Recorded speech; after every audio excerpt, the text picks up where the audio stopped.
that different elements, in terms of the governor element that had come in terms of curator trying to find out the 80% of the market that needed access to cards but couldn't really afford it. Understanding that data, looking at some of their internal data on the cost of manufacturing of a particular chassis, and how they were able to rip it off or bring it down to at least less than half of that price, just to ensure that they provided a basic cost and nothing else, nothing additional was added, which would ensure that the cost would be kept at a bare minimum. And of course, you did have material costs, which the platform that was used for other smaller cars and slashed the components by more than 50%. And of course, there are a lot of technical aspects in this case where they talk about, the dashboard. The dashboard was an injection molded part, and the rear view mirrors were so symmetrical that you couldn't really differentiate whether it was a left mirror or a right mirror, and that was another way of reducing costs. Flat windshield, which curves as a result of more defects and higher costs, so they completely opted for a flat windshield. If you have a kind of a curved windshield, they would have resulted in more defects and would have resulted in higher costs. So with all of these elements, they were able to reduce in costs. And of course, the entire element of your suppliers coming in to save on costs also comes in, where Renault encourages existing suppliers to set up shop on their plant in Darcia, and within the factory complex. And most suppliers were skeptical with the whole project, but Renault was over time able to, well, again, the central ops, the idea of forming that community in the case of a facilitator, where they were able to form that community, not just within their internal operations or line operations,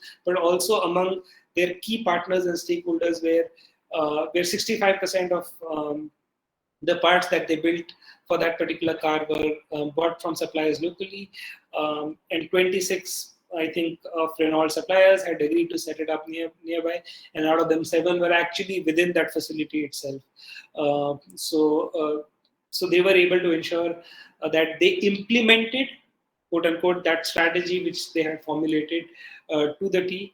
And of course, this was also helped by the low labor costs in Romania, and the success of this particular initiative gave them, confidence to be able to ramp up a similar production for Renault in Russia and Morocco as well. All right, so I think this itself becomes a case study, and I think eventually, Renault Logan was kind of similar plants or similar operations. The success of this was replicated to other developing countries like Iran and Colombia. I think there were some attempts in India as well, although I think they didn't really meet the desired results particularly in the Indian context as such. So again, it's very difficult to find a case purely on operations implementation, but you will have elements of operations formulation and operations implementation here. But the key really takeaway from here is, who's responsible for implementing operations, the 4 kind of functions, and how each of those functions have played its own significant part when Renault was trying to implement these operations at the ground level.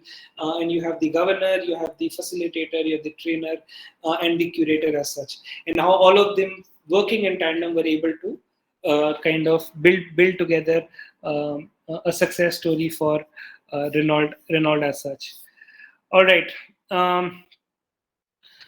Okay, something not so important or not so relevant, but there are 4 modes which this is a research paper by Professor Dorothy Leonard, and I don't want to confuse you guys, but I think there are 4 modes on how organizations usually go around implementing this strategy, and that paper really talks about a focus on delivery mode, and you have a consultancy mode, a co-development mode, and then an apprenticeship mode. But before we actually get into that those specifics, it's important that we need to understand, and this paper also makes a case for that, that you need to include people at the grassroots level in the decision making when you are implementing a strategy. Otherwise, it becomes a huge barrier for you to implement. So specifically in the case of Renault, they included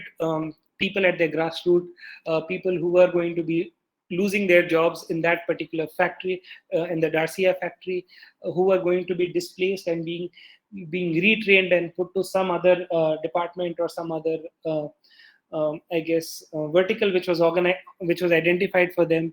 And having them included at that decision makes it easier for an organization to make or to implement, I would say, some of these harsh calls. And also, not just your internal employees, but also the fact that you were able to bring in suppliers and ensure that those suppliers came within your facility or came within, I don't know, 100 kilometers of your facility, to ensure that you would be able to keep costs at a bare minimum once you are trying to implement this strategy. So including people in decision making, they're more likely to have a buy-in. And also, usually people at the grassroots level have an immense experience in terms of how things are performed at the ground level. They are aware of what are some of the challenges that can arise. So once you actually have them in, you can actually, I guess, at some level anticipate a lot of these challenges much better. And the paper also talks about how external consultants, while they actually come up with a much more strategic focus, and they have all those the frameworks and which they would bring to your perspective, they do lack in terms of the practical cultural context of operations in an organization, which can actually be implemented by utilizing people, your own people, and involving them when you are making decisions, when you are rolling out decisions, and how that becomes an important part of any operation strategy implementation initiative for your organization. We'll quickly touch on these four modes in the next session, and we'll really talk about a little more on this paper.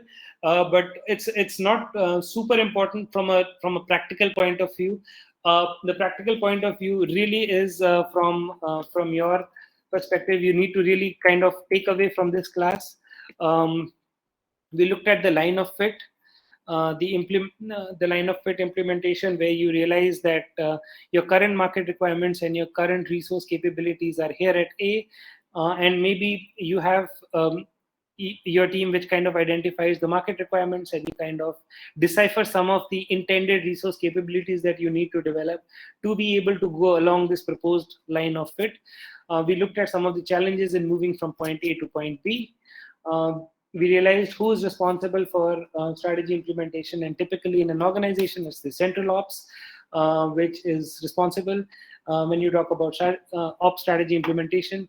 And then central ops is divided into two specific teams. You have staff ops and line ops. Staff ops is typically concerned with monitoring, planning, and kind of identifying the emergent roadmap, so as to say. Your line ops is typically those who are concerned with running the day-to-day operations within the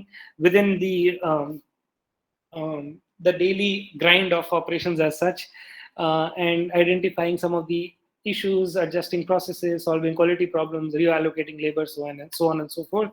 We identified the four types of central ops functions.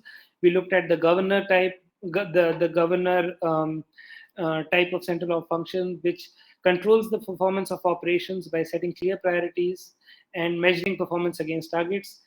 Typically, if it's a performance-focused, hyper-growth startup company, typically a fintech company, e-commerce company, will probably have this kind of central ops. You do have a curator, which is typically in much larger companies, so as to say, where you actually you have a team of line ops which takes care of your daily operations.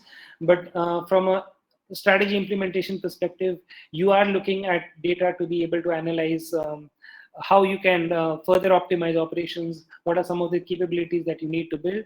And then, of course, you have the trainer and facilitator focus, where where from a trainer aspect, you are actually building in the deployment of capabilities through improvement methods, and in a facilitator, you're really looking at forming communities to be able to kind of facilitate that change where you need to go. We also looked at the information networks on how each of these will interact with the different stakeholders within and outside their organizations. We looked at who's the dominant and subservient player. We looked at the communication, which is one way or two way, and we looked at the relationship, which is either strong or weak.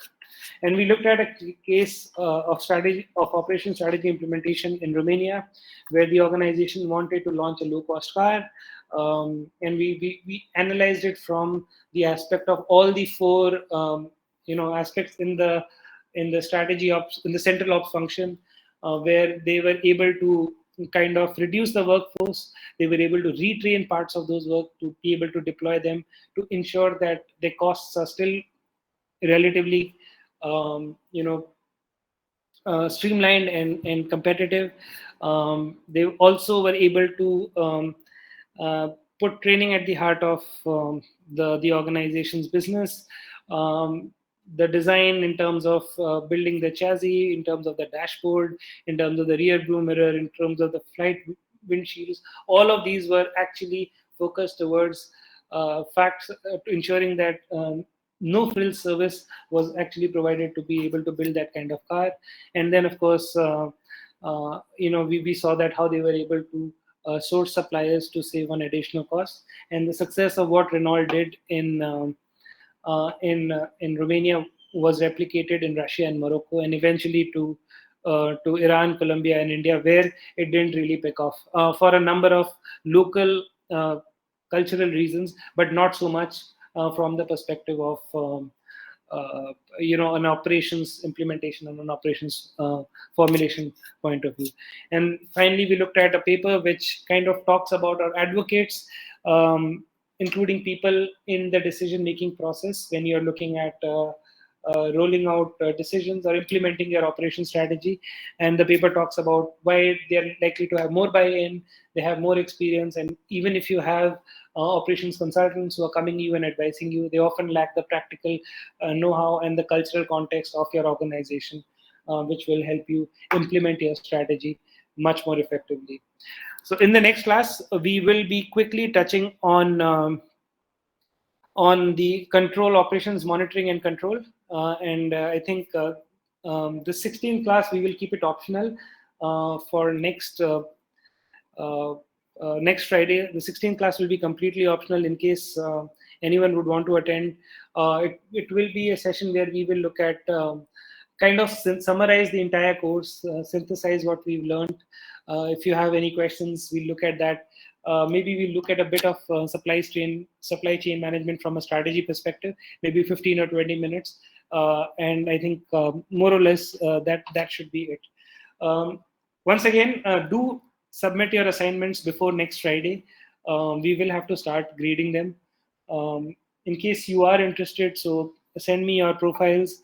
I can already start putting them in the HR repository. And if I do come across anything relevant, I will be more than happy to share it with some of my friends.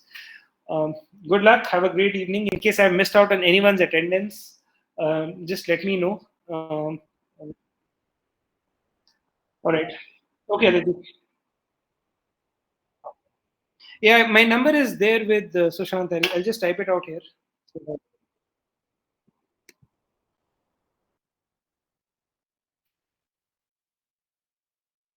This is my WhatsApp number. Yeah. Also, just when you share your profiles, just maybe a quick line on your area of interest, what you would want to what you would want to do, and also maybe if you're open to working abroad, so on and so forth. I think that'll really help me put your CV somewhere.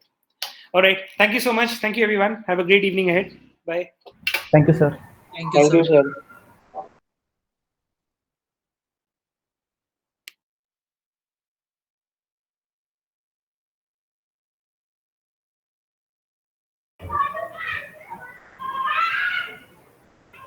Hello.